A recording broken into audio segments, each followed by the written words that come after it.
গরুর মাংস দিয়ে বিরিয়ানি, আর বিকেলবেলা এত সব বাজার নিয়ে আসছে আপনাদের ভাইয়া, আর রাতের বেলা হচ্ছে এতগুলা মিট বক্স বানালাম সবার জন্য। এই সব কিছু নিয়ে থাকবে আজকে এই ভিডিও। তো খাওয়া দাওয়া শেষ করে নিলাম, দুপুরবেলার বিরিয়ানিটা অনেক বেশি মজা হয়েছিল। আর আপনাদের ভাইয়া বিকেলবেলা এতগুলা বাজার নিয়ে আসছে, চিংড়ি মাছ, মলা মাছ, শসা, কচুর ছড়া, ড্রাগন ফল, ভেন্ডি, বোম্বাই মরিচ, টমেটো, ধনেপাতা, কাঁচা মরিচ, লেবু, আরো ছিল হচ্ছে শাক। এখানে হচ্ছে আমার পছন্দের শাক নিয়ে আসছিল, আর হচ্ছে বোম্বাই মরিচটাও ছিল আমার পছন্দের। এই শাকগুলো আমার খুবই ভালো লাগে। আর আরো কিছু মাছ ছিল সাথে, ওইগুলো হচ্ছে আমি রান্নাঘরে থালা ঢেলে নিয়েছিলাম আগে থেকে, ওই মাছগুলোও দেখাবো আপনাদেরকে।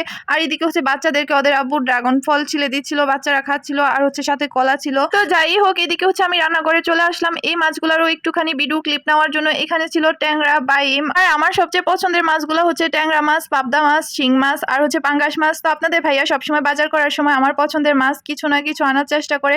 এখানে হচ্ছে আমি মিট বক্স বানাতে নিয়েছিলাম, এখানে হচ্ছে চিকেনগুলা ভেজে নিয়েছিলাম, আলু ভেজে নিয়েছিলাম, আর সাথে হচ্ছে চিপস দিয়েছিলাম। এই চিপসগুলোর সাথে দিলে হচ্ছে অনেক বেশি মজা হয় মিট বক্স খেতে।